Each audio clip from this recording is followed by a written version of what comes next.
వలసల జిల్లాగా ఉన్న శ్రీకాకుళం జిల్లాలో ఉపాధి జిల్లాగా మార్చేందుకు కూటమి ప్రభుత్వం తీసుకున్న నిర్ణయాలు మాత్రం ఈరోజు జిల్లాలో యువతకు మాత్రం ఉపాధి కల్పనకు దోహదపడుతుంది అనడంలో ఎటువంటి అతిశయోక్తి లేదు. ప్రస్తుతం కార్మిక శాఖ మంత్రి జిల్లా పర్యటనకు ఇచ్చేశారు.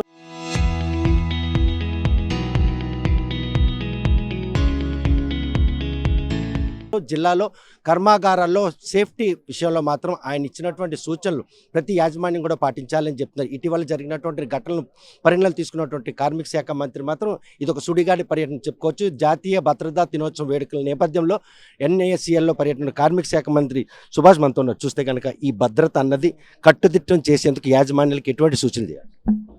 ముఖ్యంగా ఈరోజు 55వ భద్రతా దినోత్సవ ముగింపు రోజు.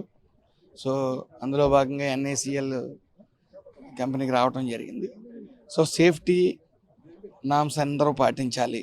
మీకోసం కుటుంబం ఎదురు చూస్తుంది.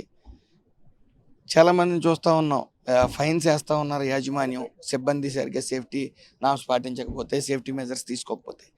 అయినప్పటికీ కంటిన్యూస్గా ఆ హెయిర్ ఊడిపోతుందనో నెగ్లిజెన్స్.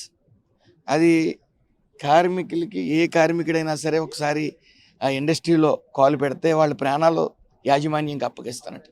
సో మ్యాక్సిమం ఏ యజమాని కార్మికుడు బాగుండాలని కోరుకుంటారు తప్ప వాళ్ళని నిర్లక్ష్యం చేసే పరిస్థితి ఉండదు. ఓవరాల్గా నిర్లక్ష్యం చేస్తే ఆ ఎఫెక్ట్ ఖచ్చితంగా యాజమాన్యానికే తగులుతుంది. కాబట్టి ఏదేమన్నప్పటికీ ఇద్దరు కూడా మనం ఎడ్యుకేట్ అవ్వాలి, మనం సేఫ్టీ మెజర్స్ తీసుకోవాలి. అదేవిధంగా మా ప్రభుత్వం వచ్చిన తర్వాత ఇటు భద్రత, అలాగే భద్రతకి ఎంత ఇంపార్టెన్స్ ఇస్తున్నామో వాళ్ళ ఆరోగ్యం పట్ల కూడా అంత ఇంపార్టెన్స్ ఇచ్చి, గత ప్రభుత్వం ఎక్కడ ఇటుకు కానీ గుప్పుడు ఇసుకు కానీ వేసిన వైనం లేదు. ఈ ప్రభుత్వం, ఈ మంచి ప్రభుత్వం ఎన్డీఏ కూటమి వచ్చిన తర్వాత సుమారు 7 ఈఎస్ఐ హాస్పిటల్స్కి సూచనప్రాయంగా అనుమతి కేంద్రం నుంచి రావడం జరిగింది. అలాగే సైట్ కూడా అలాట్ చేయడం జరిగింది. సో శ్రీకాకుళంలో కూడా 30 బెడ్డెడ్ హాస్పిటల్ కోసం అనుమతులు ఇవ్వడం జరిగింది. సైట్ కోసం అన్వేషిస్తూ ఉన్నారు. స్థానిక ఎమ్మెల్యే గారు ఈశ్వరరావు గారు కూడా ఆ సైటు ఇంచుమించు 5 ఎకరాల వరకు కూడా చూడటం జరిగింది. శ్రీకాకుళం జిల్లాకి తలసరి ఆదాయంలో 70% ఆదాయం తెచ్చిపెట్టే ఇచ్చర్ల కాన్స్టిట్యున్సీలో స్థానికులకు ఉపాధి కల్పనలో యాజమాన్యాలు నిర్లక్ష్య వైఖరిని ఆయన మీ ముందు గోడు వెలిపించారు. ఉపాధి కల్పించాలని ఆయన ఆశయానికి అనుగుణంగా ఆ యాజమాన్యాలకి ఎటువంటి సూచనలు జారీ? ఈ ప్రభుత్వం ఖచ్చితంగా నిరుద్యోగుల పక్కన వన్ సైడెడ్గా నిలబడ్డది. అలాగే జాబ్ క్యాలెండర్లు కానీ అనేక పెట్టుబడులు కానీ వస్తూ ఉన్నాయి. దాంట్లో ఫుల్ కమిట్మెంట్తో ఉన్న లీడరు మా ఈశ్వరరావు గారు. సో ఆయన ఆవేదన, ఇక్కడ వెల్ ఎడ్యుకేటెడ్ ఇక్కడ ఉన్నారు, వెల్ స్కిల్డ్ ఇక్కడ ఉన్నారు, వాళ్ళని తీసుకోండి. ఇక్కడ కొద్ది పొల్యూట్ అవుతుంది, స్మెల్ వస్తుంది, ఇవన్నీ భరిస్తున్నారు. డ్రింకింగ్ వాటర్ కూడా పాడైంది. సిఎస్ఆర్ ఫండ్ ద్వారా కలెక్టర్ గారు ఏదైతే రిక్వెస్ట్ చేశారో 16 ప్లాంట్లు పెట్టమన్నారో అవి పెట్టమని అడగటం తప్ప ఆయన బాధ, ప్రజల తరపున ఆయన గొంతుని వినిపించారు. ఆయన ఆవేదన వ్యక్తం చేసే తీరు చూస్తే 2 ఏళ్ళు కావస్తా ఉంది. కనీసం ప్లాంట్లో అడుగుపెట్టే పరిస్థితి, స్థానిక ఉపాధి కల్పించాలని తన రిప్రజెంట్ కూడా పరిణామాలు ఆయన తీసుకుంటారు. ఎన్ఐసిఎల్ కొద్ది లాస్లో నడవటం జరిగింది. ఆ లాస్లో ఇప్పుడు కోరమండల వారు టేక్ ఓవర్ చేయడం జరిగింది.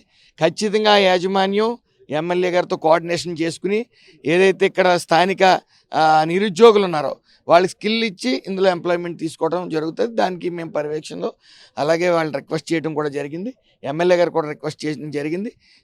అలాగే ఆఫీసర్స్ కూడా వాళ్ళతో టచ్లో ఉండి కోఆర్డినేషన్ చేసి ఖచ్చితంగా ఎంప్లాయ్మెంట్ అనేది మాత్రం ఇస్తారు. Thank you. ఏదైతే జాతీయ భద్రతా దినోత్సవం వేడుకల సందర్భంగా ఈరోజు ఎన్ఏసిఎల్ సందర్శించినటువంటి కార్మిక శాఖ మంత్రికి మాత్రం స్థానిక ఎమ్మెల్యే ఎన్ఈఆర్ మాత్రం స్థానికులు ఉపాధి కల్పించడంలో కర్మాగారాల యాజమాన్యాల నిర్లక్ష్య వైఖరితో పాటు ఏకపక్ష ధోరణి, వారి పిల్లలకు మాత్రం ఉపాధి కలగడం లేదని చెప్పి ఆయన గోడు వెలిపించుకున్నారు. ఈ విషయంలో మాత్రం ప్రతి పరిశ్రమ భూములు ఇచ్చి పరిశ్రమలు వస్తాయి, ఉపాధి కలుగుతుందన్నటువంటి స్థానిక గ్రామస్తుల మనోభావాలకి విరుద్ధంగా యాజమాన్యాలు మాత్రం స్థానికేతరులకి ఉపాధి కల్పిస్తూ స్థానికులకు మాత్రం ఈరోజు పొల్యూషన్తో పాటు అన్ని నష్టాలు తెచ్చి వారికి మాత్రం కష్టాలు కడగంటలు మిల్చే ఈ పరిణామాల నుండి మాత్రం ఎట్టి పరిస్థితుల్లో కూడాను ప్రక్షాళన దిశగా కూటమి ప్రభుత్వం యోచిస్తుంది.